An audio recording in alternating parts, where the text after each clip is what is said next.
And welcome to the Bunker Show, coming to you live and direct from our secret hidden bunker beneath the sewers of Westminster.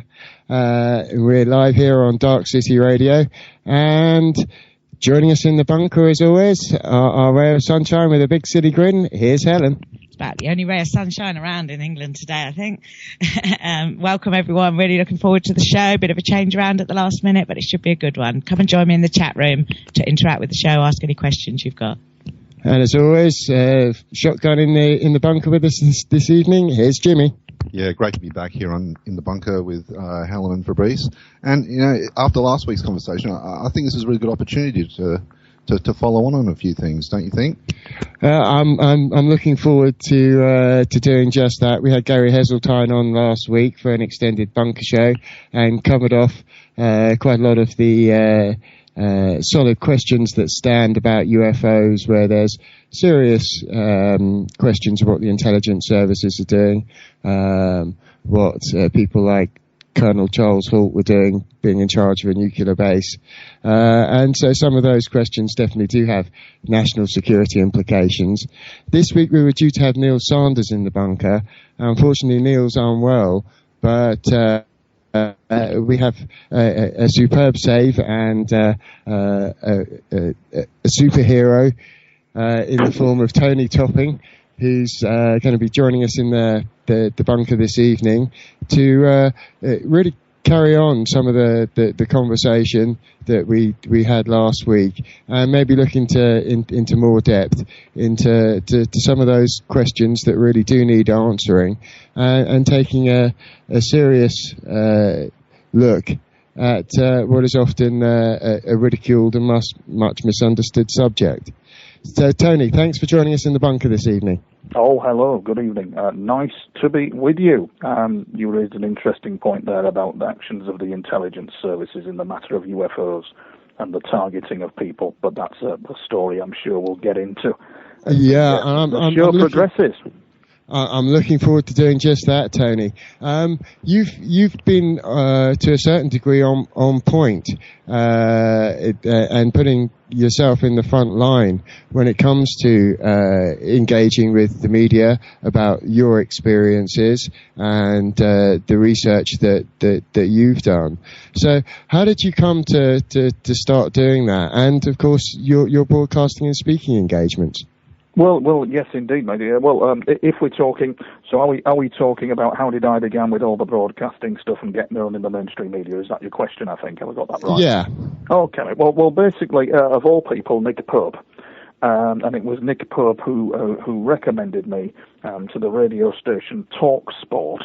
And I somehow became Talk Sport's national radio pundit on UFOs before it all changed to an all-sport format. And it was a lot of fun.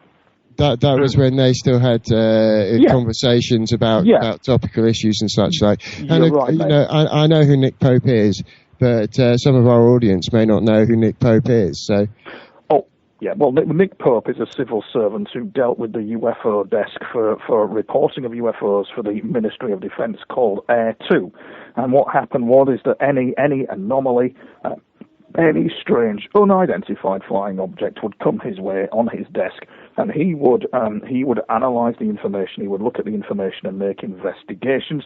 Actually, the British government are fully aware that we're not alone in the universe. Most world leaders probably are fully aware, but it's all kept hush and all kept very quiet for very ulterior reasons, and there's an element of that cover-up that is deeply concerning, that isn't necessarily related to the UFO phenomenon, that worries me and troubles me a great deal, having been targeted by an unelected goon squad of individuals from about 1999, and that's all in the public domain. Nobody's going to come on a white charger for me. Nobody's going to deliver the scales of justice. I've got no friends in my game, is how I class it. Not that that's the case, because people like myself, other people, I've got hundreds of supporters. But in terms of what I come out with... You do a very good job for those supporters by often getting the questions that they have, the experiences that they have, that you can understand and that you take seriously, and put them out there into the wider world. And to have somebody like Nick Pope essentially say to media outlets like Talk Sport, for example, if you want somebody to converse with about this subject, then Tony's your man. Yeah, that's right. That's absolutely correct. And it just grew from there, really. It really did. And we're just trying to get a documentary off the ground at the moment with a broadcaster. A major thing. God knows where that's going to end up. It'll end up with something like, we start with UFOs, but it'll end up with something else. But basically, that's what we're trying to do at the moment, get a major documentary off the ground about my experiences, and what we plan to do is replicate some of the imagery, some of my UFO imagery. We plan to actually replicate it as a working, functional craft. If we can do all that, I doubt whether we will, but there's some fascinating avenues to go down with my story. But that's really how I got started, talk sport, and then I did a load of TV stuff from Channel 4 to the BBC. And that's... And you've had quite a range of experience with those guys, really, because some you've had what seemed like fair and open discussions, and you seem very aware of how to make sure you get a fair hearing with the media. It's rare. It's rare that I blow my top, but I have been known to. But that's because if the questions are educated, but they're more snide, they're more kind of come from a position of he's nuts and we're going to prove it kind of questioning. That's when I can get really, really sharp. Because I've been through a lot. Not that I'm saying you guys are going to do that at all. You don't say it, but I've been through hell with it. So Yeah, the question there is Tony, it's not so much a matter of belief as that can close minds. It's often a case of being able to come to the subject with an open mind. Yeah. I definitely see your point in checking that the people that you're conversing with have an open mind, because if they don't, obviously that limits your conversation. Let me tell you a story, a brief story for your listeners. I won't mention his name, but I went on ITV this morning with Dr. Chris French, I actually like the bloke. Likeable man. Met him behind the scenes. They painted him out to be a great big ogre. Anyway, meek as a lamb. And I convinced him, my claim to fame is that I persuaded him that extraterrestrials did indeed exist. And he agreed with the hypothesis that, yes, we weren't alone in the universe.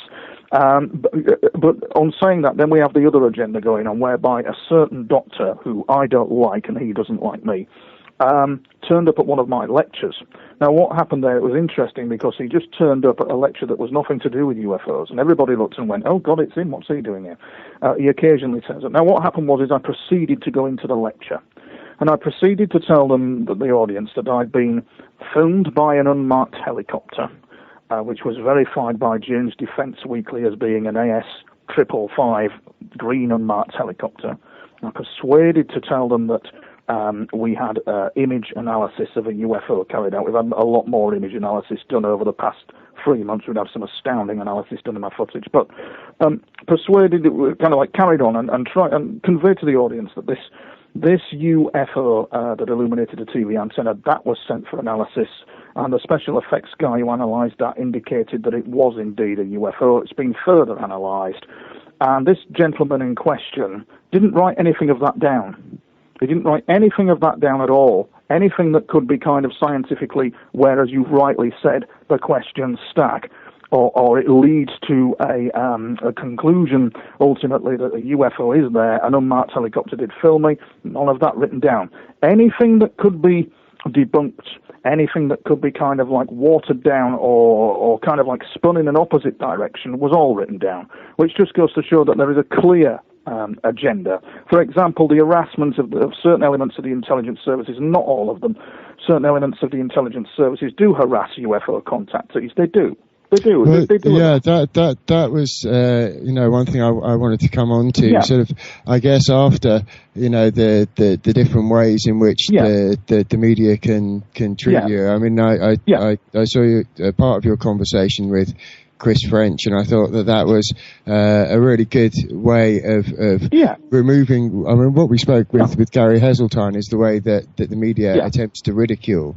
So if there is a story of a sighting, they will put up an image of Mars attacks or a cartoon space person. Of course. But you know, it's odd. It's odd, matey, because when I worked for Talk Sport, when I did my thing for Talk Sport, I was left in the studio. Ian Collins used to go out for a coffee and just leave me yakking on the phone to the listeners. He'd pop back again.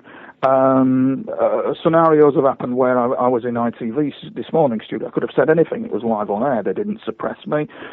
Numerous occasions have occurred with the mainstream media where they've just kind of like been quite nice about it all, quite acceptable all. And then it came to InfoWars and Alex Jones's radio show, where they actually suppressed my broadcast and removed it.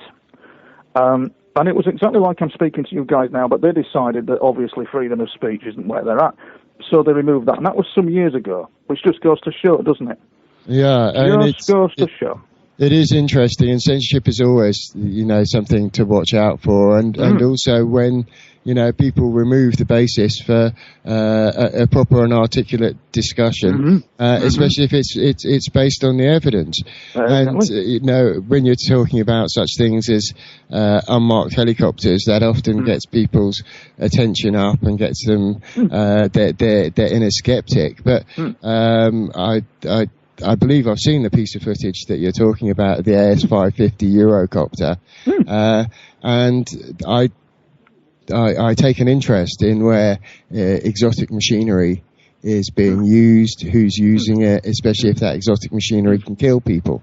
So I'm aware that they're not in general service by the RAF, by the Navy, and especially in that variant. And so when you do have people paying attention, we had a guest on a number of months ago by the name of Peter Danby, who's done an awful lot of work into the disclosure and barring service, what used to be CRB records checks. And in terms of being a targeted individual, he's taken a large number of precautions in terms of recording equipment, in terms of verifying some of his experiences when he's had what we call bureaucratic stalking, and when he's also had what we call neighbourhood watch stalking, or people creating legends for you in your local community. Now, obviously, if you're conversing on the front line about a subject which is obviously very delicate for the Ministry of Defence and potentially other organisations in this country in terms of their resources. And so it's come out about undercover officers using the name of dead children and living with their surveillance targets and even marrying them and having children with them. And the government can obviously mount a large number of resources in that way. And you being somebody who is capable of speaking to the media, engaging with the media, you would probably be one of the right targets for that. So, how often? I mean, you give quite a few talks around the country. How do those, for example, how do you experience harassment with those type of projects? Well, you see, with talks, people come up to me.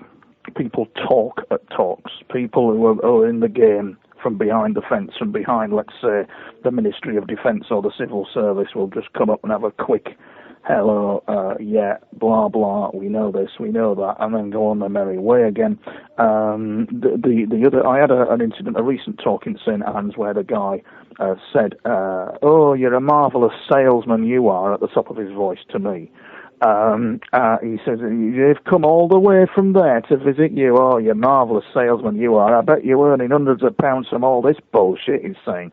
And with that, a guy next to him more or less just turned around and looked at him and said, shut the F up. I want Tony to speak, not you. Yeah. But he hammered on a bit more. And I just got not so much shirty, but very angry. Now, the reason why I got angry was because he didn't realise the hell I'd been through. He didn't realise, for example, that I had some clowns stalking me. He didn't realise that my phone was going. He didn't realise that I'd been subjected to some very concerning technology that are beyond the normal surveillance you would see in any of the spy dramas, or the normal surveillance you would see that Edward Snowden talks about. It goes further up the food chain, does the UFO cover-up. And in some cases, if you have contact with UFOs, you will be targeted, you will be watched, you will be monitored. And it's real life, and the UFO situation bears no resemblance to what is written on the internet or what is written in books, really. The real life kind of scenarios that go on. It really just bears no resemblance. And it's very alarming that you have a surveillance state that is capable of neurally intruding upon someone and neurally torturing them. He was escorted out the building by the organisers, actually, because I'm very lucky in the sense that people had come to hear me speak. You won't see me probably at all the big main UFO conferences, but you will see me at these venues, and people will turn up far and wide to listen to me, because, I'm trying to get to the truth of what has happened to me, and I leave no stone unturned in that the situation, And that obviously shows from the number of talks that you do. Yes. I've got Graham in the chat room has a question for you. He said, let me just get it right. Why do you think attempts are being made to silence or debunk you? What do you think the consequences would be if you succeeded in convincing everybody that aliens have visited us? Oh, right, okay, yeah. The question in the context is a good one, but in real life it doesn't quite work like that. I won't end up convincing everyone. What's going on in real life is that we're being warned for some reason, and what appears to be going on in my scenario is that somebody somewhere higher up the food chain is in communication with them, but is keeping it all very quiet. And it's quite darkly hilarious that while the world tears itself apart, there are people out there who are being contacted and are having genuine UFO contact experiences, but are not talking about them. But you see, there's a guy who lives in my local town, a few of them, managing director of a major company in this town. He's chatted to me in a pub in private about he thinks something that happened to him, but his reputation would be ruined. So he walks off, gets on with his life. The plumber, the joiner, baker, there's an accountant, all people who don't appear to be into this subject but will come up and chat to me about it because something's happened to them because they feel that they can, but they can get on with their daily lives. I, on the other hand, it's affected me a great deal, and I have, it just really has affected me tremendously. I don't think even the disclosure movement will convince government. No government is going to disclose any information about this because it's all on lockdown, because somebody somewhere has a hidden geopolitical agenda, one of which is conflict with Russia, which is a continual political agenda that appears to be maneuvering all the time, and the Western governments are being warned and warned. When you've got an advanced civilization in advanced technological craft warning, saying, simmer it all down with each other, we've seen this all before happen, then I think that world leaders should take listen. And that's where it is. But, if people are having contact, it's somehow like the film Sense8. There's a thing on Netflix called Sense8. Have you heard of it? Yes, I have indeed. I mean, just before we come to that element, and I definitely do want to come back to that in more detail.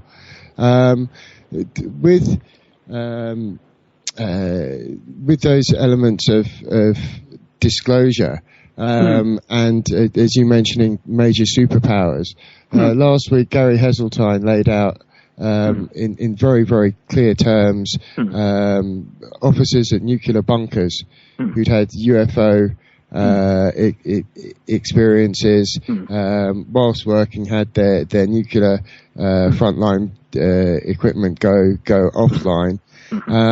We've already mentioned Rendlesham Forest in terms of how serious an impact it can be in that way. But if you do have reports like that, and you have evidence that stacks up to that degree, and some people say, well, let's have a piece of solid technology, let's have a UFO itself or something of that nature. And of course there are a number of people who are who have retrieved foreign objects from their person in terms of implants and such like. So, do you think that not as far as disclosure, but in terms of, do you think it's becoming harder for the public to remain in denial, especially as more people are speaking about the UFO subject? Yes, it will be, because you've got this kind of Sense8 scenario going on. There's this kind of film. I've only watched a few episodes. My mate was raving about it, called Sense8. And what's happening is that there are 8 people who are all telepathically connected to each other in different countries, but they've no idea why. And they live each other's lives for a split second. So there's the guy in California who suddenly enters into the life of the drug addict in London, and the drug addict in London suddenly enters into the life of the guy of California for a split second, like a telepathic kind of parallel universe thing. And it's kind of like, it means that for some reason, people who are having true contact experiences with these UFOs are all somehow linked, and that kind of process will thunder on, regardless of whether governments deny it or deny it not. It will thunder on, will that process. People will be educated, people will be shown things, it will continue. There's no stopping of that.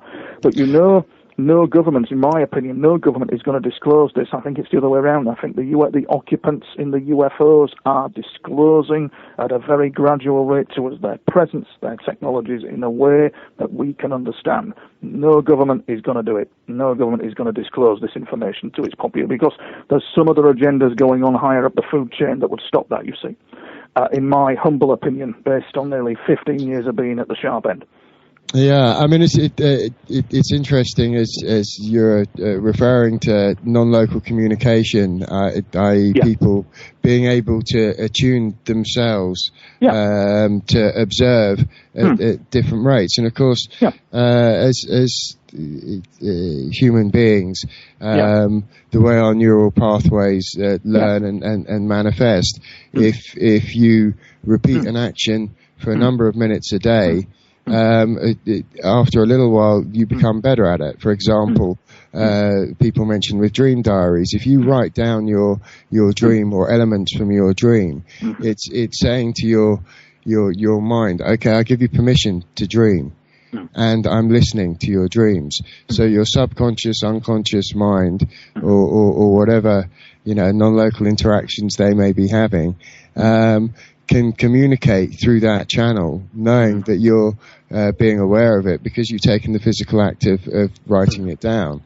Which, in terms of that, so if people are attuned to being able to observe and be aware of those interactions, then do you feel that if they become consistent with those interactions, that they will attract the interest of some of the parties that you were talking about, who have an interest in maintaining the status quo? Yeah, you've got to remember that there is the movement of esoteric force behind the scenes with the human race, the movement of the hidden, the movement of the unknown, the movement of the, to coin the phrase, the all-seeing eye. What is that all-seeing eye all about? What is that referring to? Why do they have symbolism of that? Because humanity is ruled from the hidden. Last month, December, I'm lucky to be alive. I had an incident where I was threatened, and really threatened. I won't go into details, but it was because I understood the movement of the esoteric force. It's that movement of esoteric force that prevents the disclosure from happening. When I say a movement of esoteric force, what is very disturbing about that is we're of the generation, I'm of the 1970s generation. We're not far off from World War II. We aren't that far away in terms of time from World War I.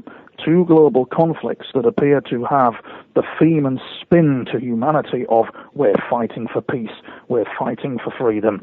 But hidden agendas move behind the scenes with it all. And this is what's going on currently at the moment with Russia and the Ukraine situation and all that kind of thing, where suddenly Russia, out of the blue, is being demonized. And I'm not saying that Russia has a halo around their head because their media rights and all that kind of thing and broadcasts like this. I think in Russia we would have a hell of a job on saying all this. In Russia, the media isn't quite as free. But the situation is very worrying because there's something out there, and I've seen it, that moves like, how can I put it, moves like a shark. And it means business, and it has to be respected. And the thing is that some of us are targeted for reasons that we don't understand. But it kind of like, it's like peeling back an onion layer by layer by layer. You suddenly see what these controlling forces are. And it's very akin, if we were to use a film analogy, it's very akin to the devil's advocate, very akin to that kind of thing behind the scenes. It is very akin. So that's why you see the disclosure movement trying to flog its guts out to get it out in the open, and it probably won't happen because of other reasons. However, when you've got this scenario of the UFOs disclosing to ordinary members of the public who they are, where they've come from, and all that kind of thing, then things start to go a bit out of kilter, and the children start trashing the flat. They start getting, so you might see an escalation in more terror, more conflict. There's an esoteric component to the UFO cover-up. There's also a surveillance state beyond Snowden that is very worrying for those of us who have had genuine kind of contact with the UFOs, where we're monitored, we're tagged. We have frigging lunatics, or we have had, or I have had, following me, real nut jobs who have classification clearance and seem to live in this diplomatic immunity of national security. And what gives them the right to do that? It's interesting you should mention that, Tony. As I said, we had Peter Danby, who has experience of that type of stalking for different reasons, and he mentioned that taking photographs or using recording devices has been a good way of protecting himself when they've got too invasive. So have you found any strategies that work for you? It's a many level thing. I find that with the goon squad that were stalking me, media exposure and constant unusual unorthodox behaviour on the telephone made them back away. But these lunatics were using very nasty mind-invasive technology that's plausible, deniable, that cannot be kind of, what's the word I'm looking for, cannot be proven in any way, shape or form. They're zero-evidence technologies. And it was quite nasty. It was quite nasty to have your mind invaded at 3 and 4 in the morning by gunfire and screams and, articulated commands with accent. You see, if I was skits, that would all be garbled. But this was the product of people. This was the product of people stalking me, the product of the people when they passed me in the street under gang stalking and overt surveillance. They'd just mutter something very subtle about what they were doing to me with this technology to send me mad. That's the idea. And that's semi insane. That's directed audio. Directed. Which was originally tested. We were speaking to Andrew Johnson. And also Martin Summers about this. Very good guy, because the IRA were on the receiving end in the 1970s. Yes. The mid-1970s, used by the British military. That's right.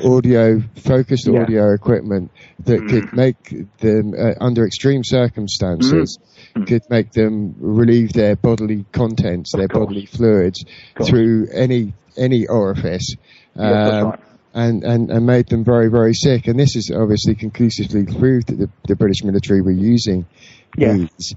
And of course, David Shayler alluded that the intelligence services had honed that equipment down so they can actually project a sound into your cranium.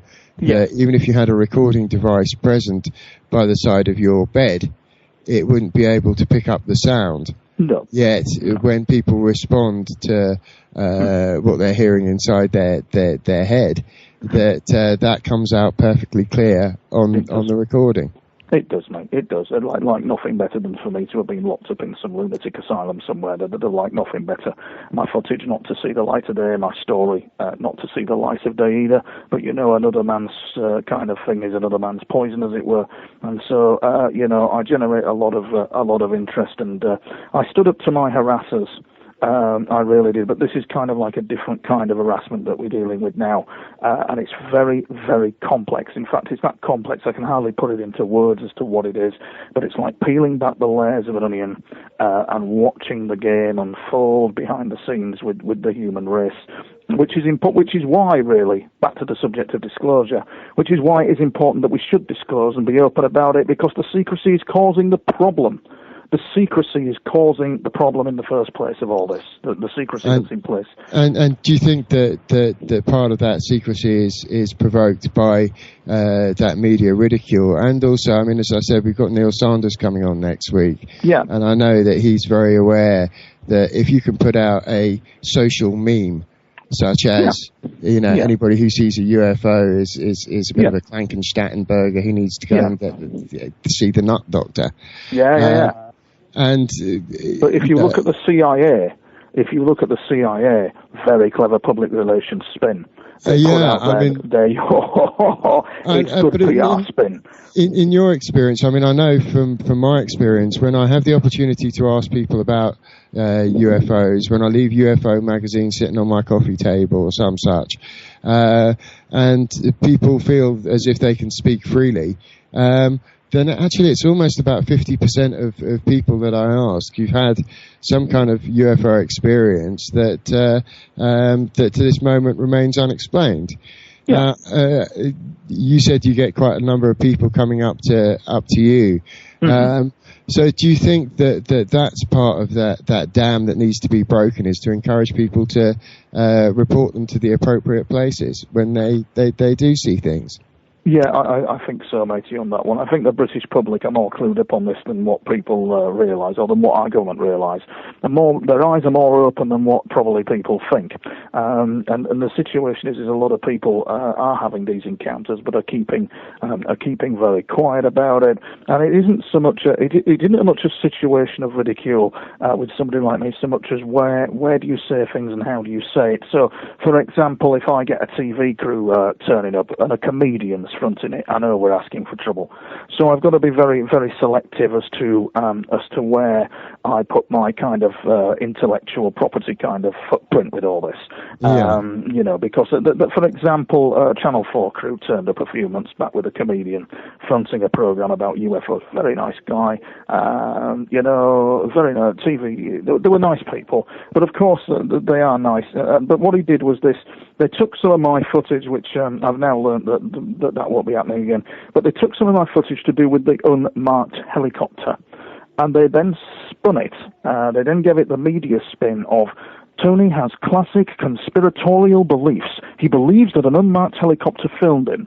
Then they put the helicopter up, and it's filmed in such a way and edited in such a way so that it looks as if it's some random helicopter in the sky. There's a whole 30-minute story behind that. Before we even get to the UFO stuff regarding the unmarked helicopter and what happened to me there, and the fact that it was hovering across the road junction like something out of a spy movie, filming me, and oh God. But none of that was present, all edited out. It was just used for that kind of comical, ridicule type spin. But on saying that, though, a lot of people who came up to me in the pub knew the game. A lot of people came up to me and said, no, he's spun that. We know what went on with you, and this kind of thing. So, that's the advantage. I was going to say, that's the advantage of doing something that's live, is that you can, and as you explained with this morning, and you demonstrated very, very, clearly by doing that. And of course, that's the risk that you have by engaging the media. It is, mate. It is. No, it is. It is that risk, and one has got to be careful of one's own narcissism and ask, because in this game you have to understand narcissism and ask, who do I speak for? What am I doing this for? Because I think if you're standing here doing it to be the elected ambassador for the Space Brothers, then you're in trouble with it. If that's what you think you're speaking about, then you shouldn't really, I think, be speaking about it, because that's not what you're there for. There are people out there who are suffering, who have been subjected to unethical behaviour by possibly the UFOs and by the authorities on these matters, and it's a political issue. It's a very worrying and unethical issue, especially when you have an element of the intelligence services. I say an element of them running riot with mind-invasive technology, placing their scientists in colleges so that they can plausible deny anybody who comes forward to say that it was happening. Recently, Cambridge University wheeled out some research to say that the brain can accurately replicate all this with some degree of accuracy. Well, of course they would. Of course they'd wheel out this research to cover ass, because there's been some serious developments with some of the projects. But it's also working out where the money comes from, where the where people's authority comes from. What authority do these people have? Well, in terms of the BBC, there's a report out. We've had David Henke on from Exaro News, and they've just put out a report on the BBC and Savile and the disgusting way that they've worked there.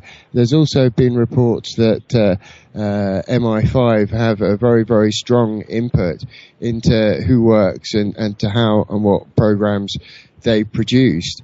And of course, I remember seeing the 7/7 road trip, which you were part of, and you know the production team. That was a disaster night. Yeah, well, the production team. I mean, some people may remember Charlie Veach of the Love Police, who was really put through the mangle on the 9/11 road trip. Yeah. Hi, Tony. It's Jimmy here. I was just going to say, like, big hats off to you for putting yourself forward. You know, I think it does take a brave man. But yeah, you know, I think, you know, like the media will it sees a guy like you, and then will get you out there in the public, and it's in their interest to ridicule you just to get people afraid of that whole networking process where they talk in public. So don't you think it's like a top-down sort of, we're trying to squash the inquisitive nature of the little man through ridicule of the public figures who are prepared to speak out? That depends if you allow them to ridicule you. That depends if you were... I recently did something for Sky. I told the director to stop what he was doing, what was his game, to make me look stupid, and he stopped immediately. You see, more fool me. If I don't get it, that they're actually taking the Michael, then more fool me, really. I've only myself to blame. The ultimate responsibility of how I come across is on me. And a few months back, I sent a production company packing because of that scenario where they'd gone down a route. You see, I've studied a bit of Bernays, and I've studied a bit of Bernays and Le Bon, the media spin doctors, Bernays and Le Bon, and it's given me a good understanding of spin. So I know when somebody's now going to spin me or not spin me, because I've had my fingers burnt a couple of times. And I think more fool me if I allow that to happen. Because, you know, Gary Heseltine the same. Gary Heseltine won't allow anybody to take the mick out of him, and neither should I, and more fool me if I let it. And it also depends, for example, that disastrous program that they did, Confessions of an Alien Abductee, where the two people involved allowed a production company that was a comedy, that specialized in comedy, with a director that specialized in comedy, to make a documentary about them. Yeah, I mean, the spin is obvious and absolutely incredible, but don't you think people are growing really tired of it? And it is becoming... Yes, I do, mate, yeah. Yeah, that's a very good... No, I agree with you totally.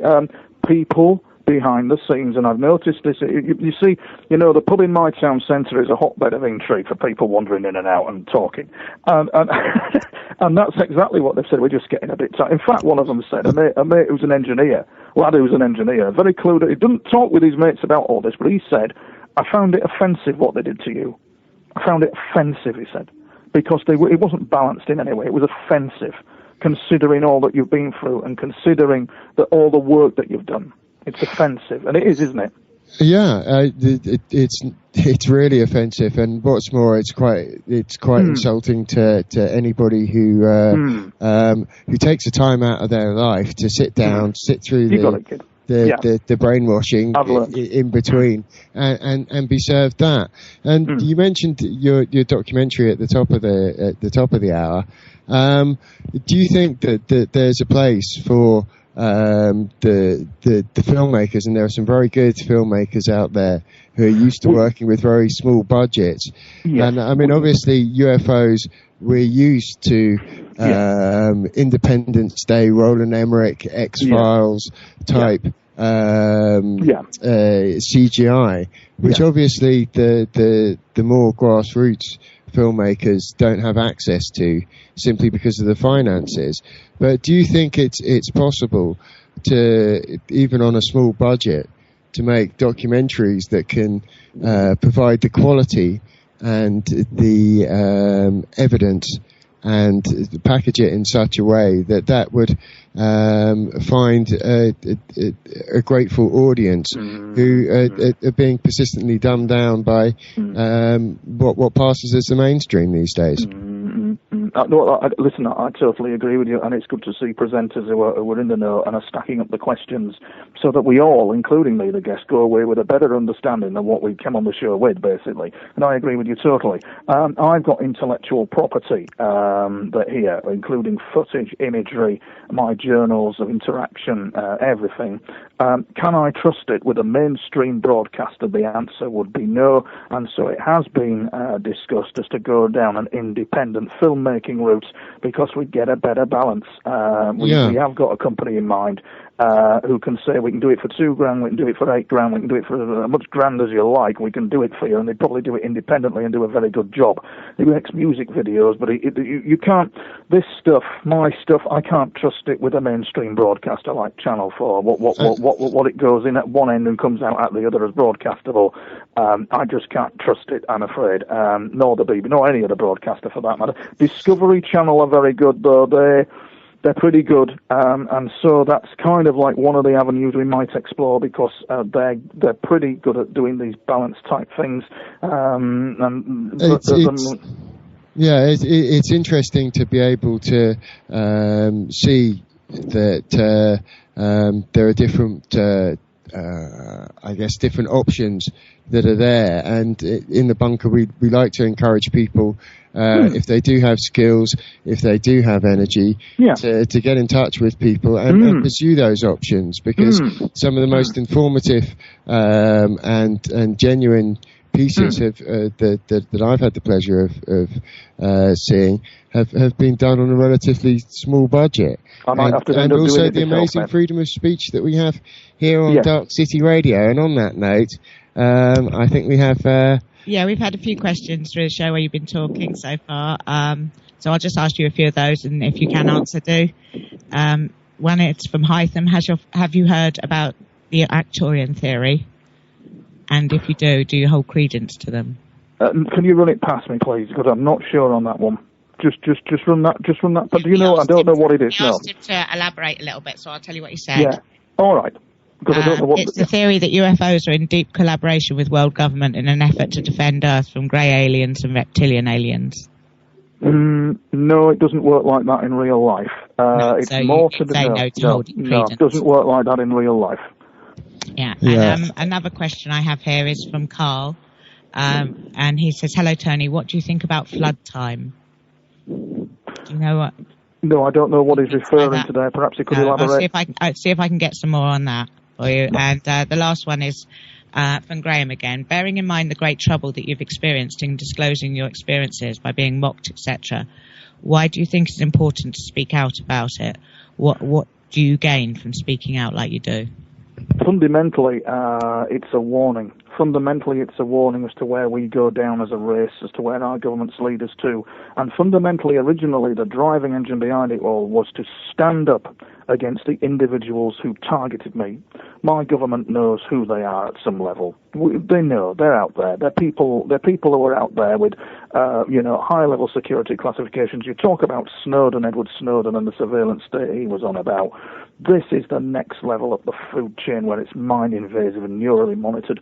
Every man, woman, and child, as Eisenhower said, and he really is one of my kind of key driving forces in his speech, where he said that the alert and knowledgeable citizen must have their eyes peeled for these injustices, and that's what we must have. We must have our eyes peeled for these injustices that are going on with individuals, especially in the area of mind control and mind-invasive technology.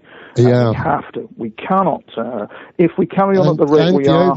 And also, if as we've stated that the British military and British intelligence services have been using exotic machinery, exotic equipment such as that, what oversight is there of those people? And of course, I mean, we've been talking about questions that stand in terms of how did Jimmy Savile get clearance to do what he did in terms of meeting Thatcher, in terms of the Prince of Wales. Either MI5 let him do it, or either they didn't know that he was that dangerous. Either way, they're not fit for purpose, and that has national security implications. The same thing we could say about Rendlesham Forest, or when those nuclear missiles went offline. What sort of things do you think are some of the best possible evidence that for people who are still in denial that these things? Yes, indeed. The best possible evidence. I would say one of the best pieces of evidence I'm a big fan of is Peter Kahori, Hair of the Alien, from Australia, a book called Bill Chalker called Hair of the Alien. And what this was I give it to you as kind of like just one of my favourite pieces of evidence. By all intents and purposes, if it was to be my own critique, I've had interaction with UFOs. I indicate that I've seen the occupants of them, but they haven't left me anything. They haven't really left me anything that would verify, other than marvellous footage and a piece of acrobatic manoeuvre, but I haven't had anything to the scale that this guy has, whereby he, let's just say, we'll keep it clean, he ended up at his wife's brunette, but he had a piece of blonde hair where he shouldn't have had it, and he took it for forensic DNA analysis. And the forensic DNA analysis, which is all documented in this book, indicated that this blonde piece of hair, was not human and was not of this planet. And it had certain genes removed. It had a certain genetic kind of gene removed that causes a malfunction of sexual disease in us, but it was removed from it. It wasn't present. Possibility it could withstood a lot of sunlight as well, it appeared. And this was all fully documented. And they pinned it down to an area of China where there was heavy UFO activity as well. And I would suggest if you're looking for reports of UFO evidence, have a look in the Indian press, the Peruvian press. Have a look in those kind of areas, the insignificant countries where they've got villagers just reporting, turn left, the aliens are down there. Especially in Peru and India, in villages where they just casually just say, yeah, they're over there.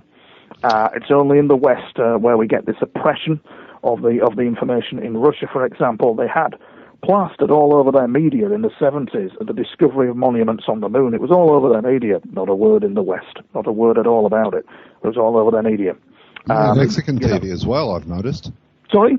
Mexican TV as well. Mexican TV as well. Absolutely Mexican TV as well. Yeah, indeed so. Brazil, Mexican TV. The smaller countries and the local reports from the villages in those areas always yield good results. Watch the Indian press very closely about the subject of UFOs, because they tend to absent-mindedly leak things into their press that we wouldn't hear of in Britain about UFOs, for example. Very interesting. So with obviously with NATO countries and the US all seeming to comply to the same agenda as far as UFOs go. Last week, Gary Heseltine mentioned that in Brazil, for example, they have 3 times a year meetings between the military and the UFO researchers in terms of what reports they're going to look into, what they can correlate on, what they'd like to release to the public. And so do you think that has a major difference and do you think it's countries like that? I mean, I think Hytham mentioned in the chat room earlier that the Russians acknowledged the existence of extraterrestrial life in 2013. Yes. Yeah, they did. One of their generals give an interview for Pravda about it as well. Just this very relaxed, casual interview about what his military unit was doing. And they just all sorted up. And by the way, and it was just interesting to observe that that's not happening in Britain. In Britain, there is an oppression. In fact, in Britain, there is a secret UFO police. There is definitely a secret police, and there's secret police activity on anyone who has contact with them. Because it's probably military ulterior. They'd want to get their hands on the technology. They'd want to know how it works. They'd want to know what was happening with them. This kind of thing. And obviously, they'd want to keep hold of that information in case members of the public per se, or people who are engaging with those UFOs, gain an understanding of that. Yes, they do, and they don't. Of course, they want. Yeah, because you see, in Britain, the best way to gather intelligence on UFOs is just to let everybody do it for them. If you're the MOD wanting to gather intelligence on UFOs, just step back, let the game play out, and just monitor everyone that's talking about it, and you will get a full jigsaw of a picture. But it's not the level of the Ministry of Defence where people like me are being targeted. It's some other level, some other food chain. And at the moment, what's happening, and I think Gary Heseltine and probably a few other researchers would concur, including Lord Hill Norton, who on my YouTube channel gives a 2-minute spiel. Lord Hill Norton, former Secretary of NATO, Admiral of the High Fleet, who just says quite clearly, yeah, there is a UFO cover-up, I'm aware of it. He said that he was shut out on numerous occasions from this information because there is an information civil war going on. And he was also not only the most senior military officer in this country, but I believe for a length of time, he was also Secretary General of NATO. He was Secretary General of NATO. Yes, he was, an exceptionally senior figure. You mentioned that's on your YouTube channel. Do you think that there's also the UFO police in effect on such things, social media as YouTube? Because in my experience with YouTube, a little bit like with Summer Hytham's question earlier, it seems that in terms of the random feeds that they give you, there's an inordinately high number of should we just say the more way out elements that seem more like psychological operations such as flat earth, as opposed to a genuine interviews and reports of note, such as conversing with the most senior military officer in this country. Yeah. There is an element out there that is, what shall we say? It's a tragedy to say. I know what it's all about. I've been there, but there are some people who genuinely, I think, have issues there with it all and what they're trying to understand and comprehend. The fact of the matter is, and it's very, very complex, but there's an information war, and there's a war for the human mind. These two kind of things seem to go hand in hand with each other, hence there being no disclosure. I'm trying to put it in simple terms as possible, but there is a possibility that some of these people have been exposed to mind control at a very advanced level, and they believe what they believe because it's been shown to them.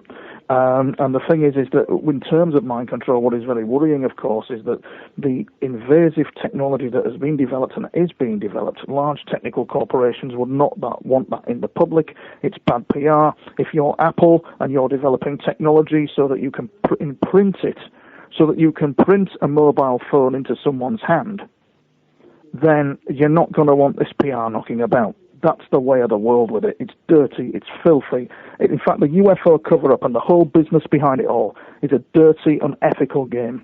It stinks to high heaven. Even the bloody people in the UFOs cannot be trusted because they're not all singing, dancing with kind of like rose-colored spectacles on them either.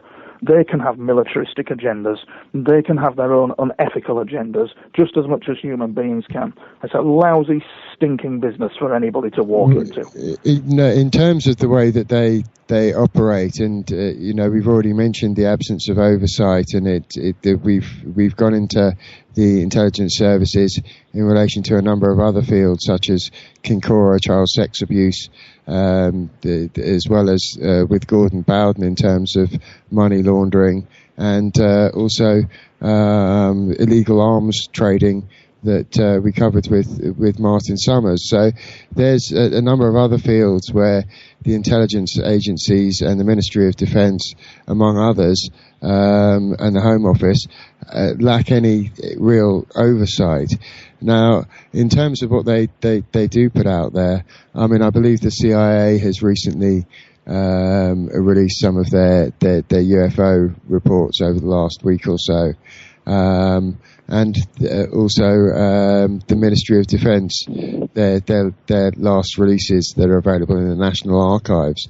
Do you think there's any value in those type of releases, or do you think that they're kind of toothless?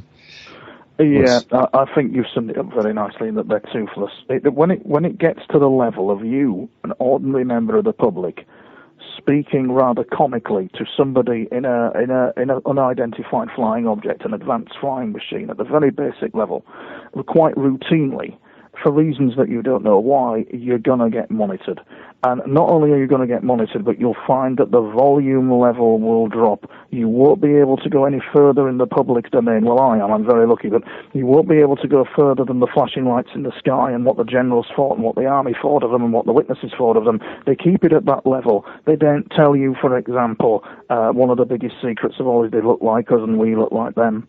They don't actually. Some of the military veterans who've studied this will tell you that they do, that non-human intelligence look like us and we look like them.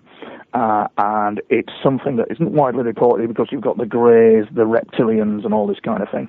But in real life, they look like us and we look like them. Perhaps a bit taller, perhaps their facial features might be slightly different, cheekbone structure, etc., all slightly different. But the basic format is they look like us. That's a very big secret that they wouldn't want to tell people. NATO especially deeply involved in the UFO situation in many ways. And you another element which has come up in last week's show that we found an interesting talking point was our bandwidth of perception, the vibration, our colour spectrum. There's only a certain amount that we can perceive. For example, cats with diamond eyes can see things off of the spectrum that we can't see. Yeah. And I also brought relevance to the Philadelphia experiment, where effectively the USS Eldridge was moved out of phase, moved beyond our visible spectrum, or actually had a teleportation experience or some type of space-time continuum warp, and that was back in 1944 and is all documented. How important an element do you think that potentially could be with the UFO phenomenon? And very also good such questions things as you crop ask. circles. What very clever questions you ask. That's a very good question. Oh, God. Well, right, okay. In real life, the problems you have in real life when you're having real life contact with UFOs, and that's not to say, I don't mean that from a piousness position, I mean it from, to me, what's happened to me, and is seldom reported in the big wide world when it comes to UFO contact, is the fact that if you have contact with intelligence that is possibly dimensional, you'll cross a boundary. Now, that boundary will probably include kind of like an astral world. It'll probably include a dimension of time and space, and then you'll step into their world. And then you'll step back across again into your world, having crossed the dimension of time and space, which is in a continuum. It's in a continuum in that time is collapsed, and there's an environment where everybody sees everyone, regardless of what time they're in, and that's what causes, for some contactees, major problems. It's called the continuum. It's based on my research, it's based on what I've been told. It is correct that there is a continuum environment. There is a space-time continuum. And the other issue regarding UFO contact is humans in parallel universes, which appear to be happening as well. So the contactee in real life, whether it be me or anybody else, has a shed load of stuff to deal with before they've even contacted the aliens. And more importantly, just let me just briefly continue on that point. Sure. More importantly, It's the unethical behaviour of those in the UFOs that have exposed the human being to that environment where they should know better. And that's where the blazing row erupts, because they should know better, and they do know better, but it's a lousy, stinking business. Yeah. You know. So before you actually, have to get your head or your consciousness, your understanding around any tangible experience or just the shock of an unexplainable experience, that breaking of the time binding dialectic. I know that happens to some people when they have accidents. Sometimes everything seems to move into slow motion. How did you know that? How did you know that? Not many people do. Not many interviewers over the years. Not one interviewer has even gone down that route with me, and said it with a bit of knowledge as well. How did you come? I'm interviewing you now. How did you come across that? Oh, you should check out Fab's pile of UFO magazine over the years. He dominates his room, mate. Who was it again? Sorry, who? Sorry. This is Jimmy here. Yeah, who was it, Jimmy? Oh, I was talking about Fabrice, who's talking now. He's got a huge stack of the UFO magazine. And right. So you built a picture. You built a picture. Yeah. Of course. It is space-time continuum related, the process of UFO contact is indeed. Yes, it is. People talk about it, I was going to say, because in the same way that when people do meditative art such as yoga or martial arts or meditation, they can program some of those things that will happen in a flash. So when they get attacked, all of a sudden they remember their martial arts moves. And with that sort of time binding that we have as well, a number of people experience lost time or missing time or time. Gary spoke about Travis Walton, who disappeared for 5 days. Yeah, indeed. And it didn't feel that way to him. So, do you think that time binding aspect to it, and for that to break down is enough of a shock for somebody to experience, let alone anything? Yeah, it is, matey. It is, and the fact that you're possibly operating in two parallel universes. Due to what's happened to you, the fact that because you're in a space, that you're in a time continuum where the boundaries of time have collapsed, you have what I term an up signal line problem, I call it, whereby you've got somebody else further up the timeline can see you and hear you because you stepped into the continuum, and they were looking at you in the continuum. You saw them, they saw you, and then the UFOs come into the continuum and they see the UFOs. And in fact, you've got all the ingredients there of a very advanced form of disclosure occurring further down a timeline. And it's very, very complex and very advanced, but you have got that scenario occurring.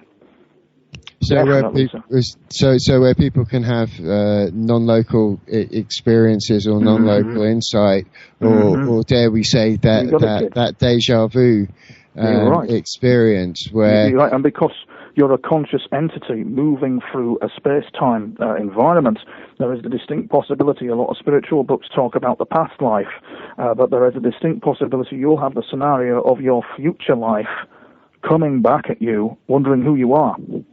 Because you're in another world, and you're reincarnated again. And of course, with that breaking of the time binding, I guess you could see many numbers of potential possible futures from projecting from where where you originally come from that perspective. Yes, you can. We're getting into territory now that's very much kind of Man in the High Castle. There's a program on Netflix called Man in the High Castle, I think it's called, the book written by That's correct, that's an excellent series, isn't it? Is it? No, I've only seen one episode, and everybody's raving on at me to look at it. But a contactee, kind of a scenario of a man in the high castle where he's seeing an alternate history coming at him, and not only seeing that history, but that history is communicating with him. It all goes to hell in a handcart, and I won't be the only one that's probably suffering it. And that's why I say it's all about, as the ancient kind of masters of spiritual teaching who knew about the UFOs will say, with their interaction with humanity, we can never be sure of their version of ethics upon us and how they perceive us and what their versions of ethics are upon us. What they did to me, this is the UFO situation, I believe is highly unethical, and I believe I've been let down very badly by them. But that's another story that I need to put into words. That's what I believe. It's crazy. And I mean, it is interesting when you have experiences and experientially, you know what you feel, you know what you recall, and it can be very hard when you feel that's been an invasive procedure. Yeah, and also, if in terms of most interactions that we have, hello, my name's Fabrice, your name's Tony, I'm pleased to meet you. It's an open dialogue. You generally know who we're communicating with. You see, when you say an open dialogue, because it's a space-time continuum, time isn't as we know it and collapsed, you can still have an open dialogue with somebody up a signal line. I'm talking about the basic fundamentals of time travel. The basic fundamental comical thing of time travel. Because you're in a continuum, if you're further up signal line from me, but we're in continuum and time doesn't matter, we're in the same moment. Yeah. Regardless of what point of history we're in. Yeah. Which is shocking, frankly. It's shocking, the normality of it. That's what shocked me, is the normality of all this.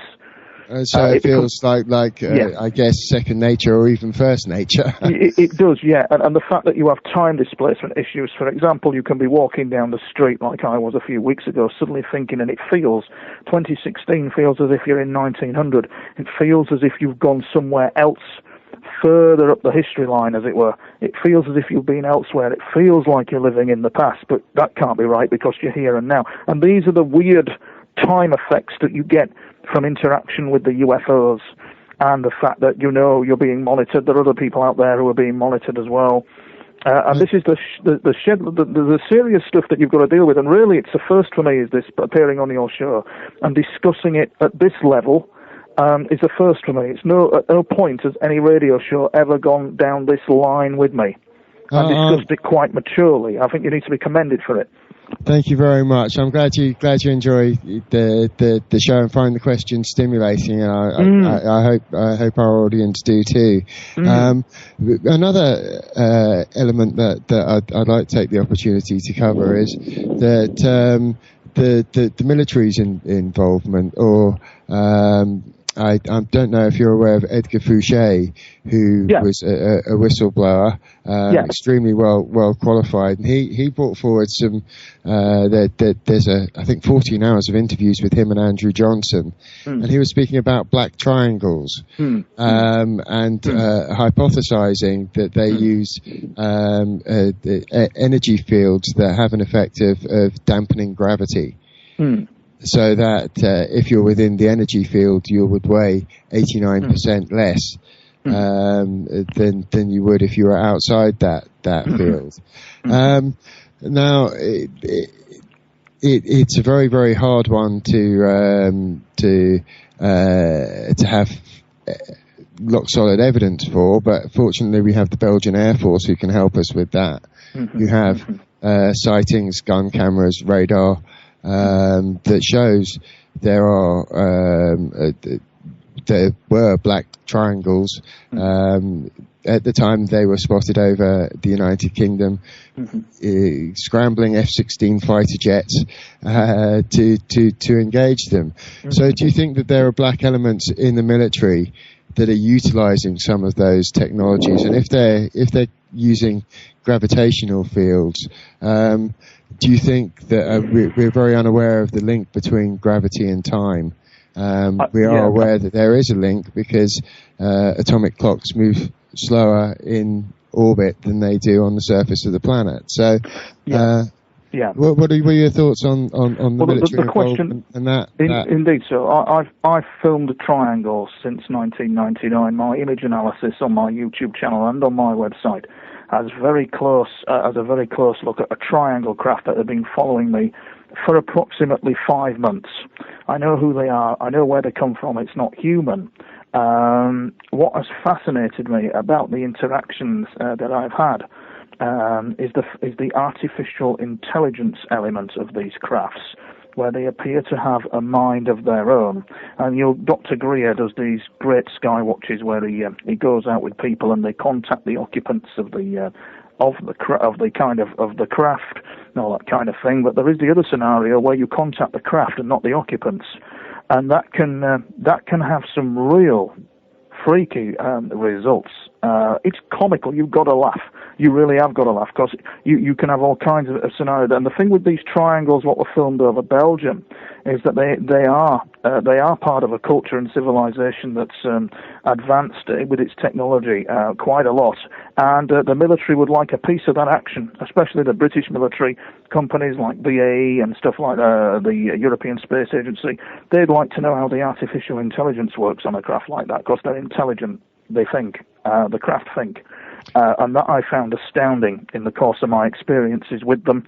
I found it very astounding, the occupants and what they look like. Yeah, so in terms of the number of reports that I've come across, where people have said how they were feeling, or that they wished to engage or attune, or they were captivated by what they've spoken or what they've seen.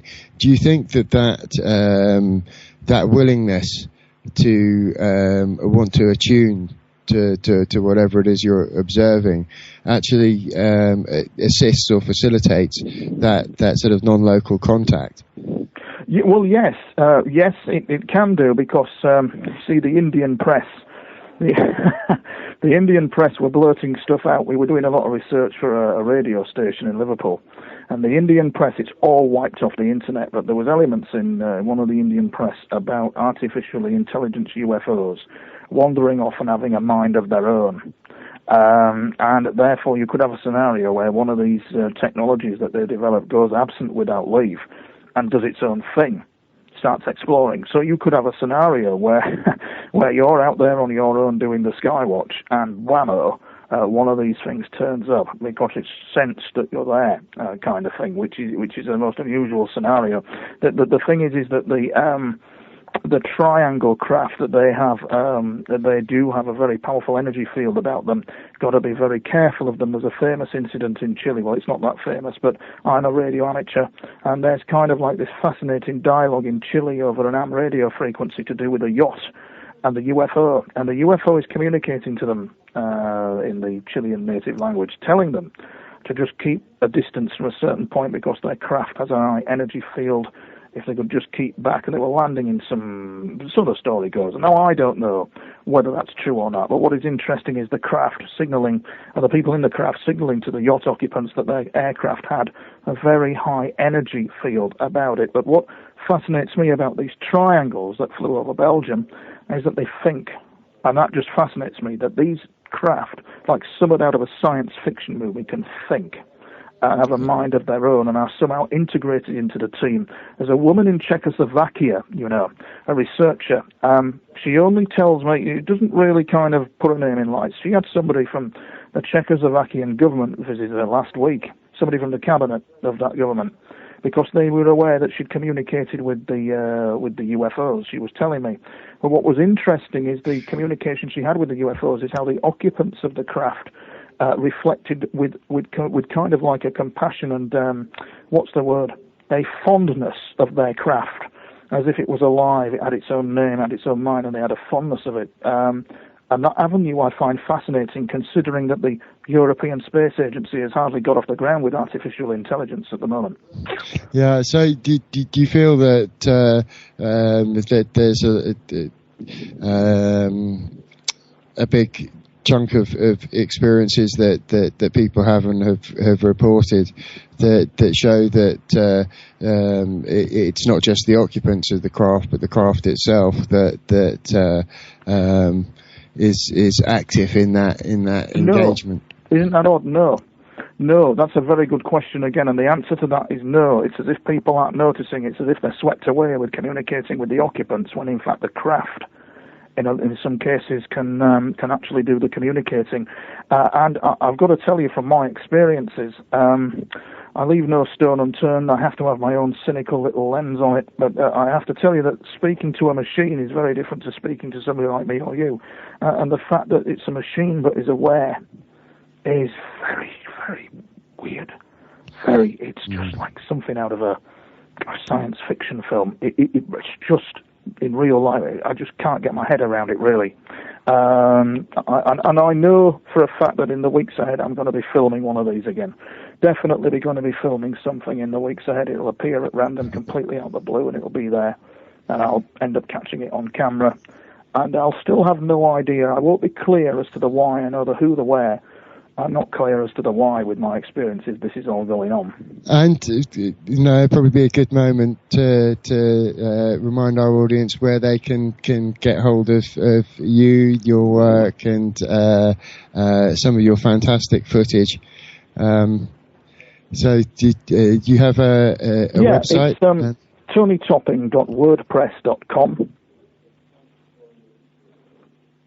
And on YouTube, where it really gets the good stuff with all me blogs and all my footage and everything, where I'm talking about this, is Tony Ops UFO. Yeah, and if you just type in Tony Topping, and your channel comes up right at the top. The channel's called Alien Noetic Superhighway. That's great. And is that kind of the way you hope to use it as a way in which people can share? It's interesting that I've got researchers from the United States who are up against it, whose name aren't in lights, and they're kind of like that. Some of their stuff, some of the material they're sending me is quite amazing. A guy sent me some stuff. I'll put it up on YouTube later tonight. A guy sent me some stuff to do with a UFO landing in a forest in Maine. Turner in Maine in the US, just sat there perched on a road junction. It's quite fascinating. You can't quite make out. It's surrounded by trees, but it's definitely something. And my good friend Jason went and analysed it. And I've got my first UFO type conference coming up in March. Okay, could you tell us about that? Yeah, we've got my first, due to popular demand, people wanting me now to do my own conferences, specialising in people who you haven't heard of before, sponsored by Phenomena magazine. It's called the Paranormal Symposium, and it's called UFOs, the Human Factor. And it's at the Southport Spiritualist Church on the 19th of March. And the Southport Spiritualist Church, yeah. And in which city's that? Sorry? That's Southport, Merseyside. In Southport in Merseyside, and on what date? And that's the 19th of March. And that's great to have give a platform to some of the people who don't ordinarily get a platform. Yeah, that's right. It's also, as I say, it's a great place where people can go that is safe to talk and to meet people and to share your information and meet interesting people for sure. Yeah, of course, absolutely. The thing is with it is that the interview has gone down a peculiar route. It's gone down a very advanced, a very complex yet simple route, where we went to the cutting edge really of what goes on. We just went to the cutting edge of the interactions that occur and what an individual has to go through. And we went through that kind of cutting edge of it really, the peripheries of the advanced stuff of it all. The things that you don't see in lights, and it's a dirty business. It's an unethical business, and it can at times not very pleasant. And if people do find that with any of their experiences or with anything that is happening, make sure again you get the equipment so that you can look after yourself. A camera handy, a recording device. That's right. It's probably safer to go out during the day than it is on your own at night. I would suggest as well. I've had an incident with a UFO in a farmer's field where it got a bit hostile with me. It was like gunfight at the OK Corral, and it burnt the inside of my leg. It was just a bizarre incident, but it was getting a bit, getting a bit cross with itself in the middle of this farmer's field with me. And then it flew on its way. It didn't hang around. That was a few years back in about 2007 when that happened. Never forget that. Yeah, and I was filming alone at night there. Yeah, it is often worth making sure you have people around who can support you, and people who know where you are and what you're up to as well. That's right. No, that's absolutely right. And and those are some of the best ways of staying safe and staying sane as well. Often, staying sane is the game with it. Staying sane really is the game, because I'm sure you can end up going mad with all this. You really can. I think it's interesting, Tony, because when you think about it, I think there's a race memory of alien contact, going throughout the centuries, and I think it's in there in our DNA that we can't possibly be alone in this universe. So I think it's very important for people like yourself to get out and be able to yes, without the harassment of elements of the security state on the issue. I think if we are to be a true democracy, then we should be able to broadcast this freely without harassment of any form. And thank you very much, Tony. I mean, when I contacted you at short notice, you said, "Yep, anything in the UFO field and to do with the paranormal and your experience." And thank you very much for enabling us to talk about such a great diversity and in such great depth about a number of really quite tricky issues. Yeah, very much so. But we have one question that we'd like to ask our guests, which is, what message do you have for the people in Westminster? And I guess in this case, it's probably not just the people in Westminster, but the secret private defence contractors who have access to files that we don't and information that we don't. And maybe equipment that we don't. What message would you have for what good is the black budget people, and what message would you have for the people in Westminster? Well, I think what good is having a black budget? What good is having defence contractors when you've reduced it all to a nuclear wasteland? What good is it? What good is that when you've had a conflict, a global conflict with a superpower, and reduced everything to rubble? When they all look at each other, the world leaders who if that scenario happened, when they all look at each other, they'll wonder what the hell they've done, because they're being warned. They're being persistently warned about that. About a conflict, it can still happen, and they're being persistently and constantly warned. And also for Britain as well, we're being warned about nature by them. Nature is an enemy. There is an issue to do. Some of these civilizations can control their weather, but we can't. But for some mysterious reason, there's a vested interest in these civilizations or people in these UFOs monitoring the UK very closely. Because with these ETs, business is business. It's not the spiritual kind of, it is a spiritual thing, but there's also an element where business is business. And for some reason, these ETs have got an investment in this country, and I think I possibly twigged on the reason why that is, and that might be to do with hybrid integration.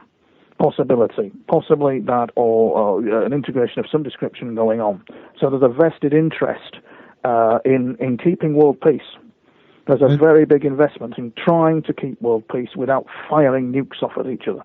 Yeah, that seems to be something that would be borne out by some of the theories and some of the evidence, put forward by people in atomic facilities who see UFOs take them down. Gary Heseltine thinks that ETs come here to study us as we might study an ant farm or an ecosystem or David Attenborough's wildlife programs. It's an evolutionary thing.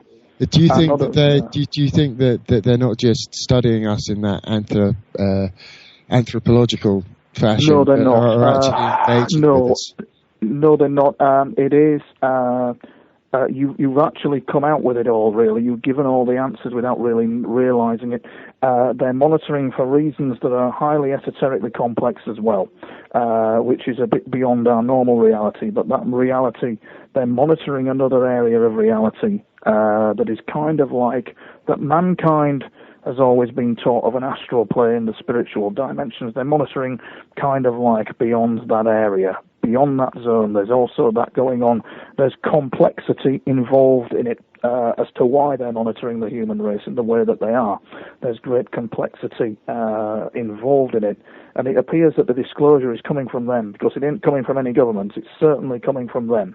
Slowly they're plodding along, making themselves more revealing as to who they are. But still the wise teachers of the ancient esoteric faiths, spiritual traditions, when it comes to UFOs and aliens, especially in the tradition I studied, which was the Toltec teachings, indicated the ethics of them. We have to be at all times wary of what they're doing and what you have to be. You trust no one in this game. I would totally agree on that one, Tony. Don't you think that there's like an incumbent esoteric nature that comes with power? I know this is another show, but just quickly. You got it, yeah. Yeah, there is. It's great to have you on the show, Tony, especially at such short notice. I sincerely hope we get the opportunity to speak once again. No, anytime, mate, anytime. That's great. I'd like to thank Helen for thanks for a really good, interesting show, and thanks everyone in the chat room for keeping it lively. It's been good fun. Yeah, thank you for the. Yeah, it's been great to have some interesting questions from the chat room, and yeah, thanks, Tony. And I was just going to say, guys, if you want to get an entry level on the subject of disclosure, read Carl Sagan's Contact. It's just a good general overview of this topic. Excellent. Yeah, Carl Sagan's Contact. Yes, indeed. Okay, and I think that almost brings us to the end of today's Bunker Show. It remains for me to let you know what else is on Dark City this week. Later, coming straight after this show, as always, the Dark City Cannabis Compassion Club, and they've got an update for you. So that's always worth catching. Tomorrow, you've got the Pax Mundi show live at 7:00, and Nigel does some great research and is well worth catching. And then a fantastic I Am show with Sarah. She's got Polly Jo Larbe, who is the co-founder of the Nourish Your Awesomeness Symposium, which is definitely sounds like worth catching. And all that remains for me to say is join us next week, where we've got Neil Sanders in the Bunker Show talking about mind control, and I'm sure we've got some more interesting questions to ask him then. See you next week. Good night. Good night, guys.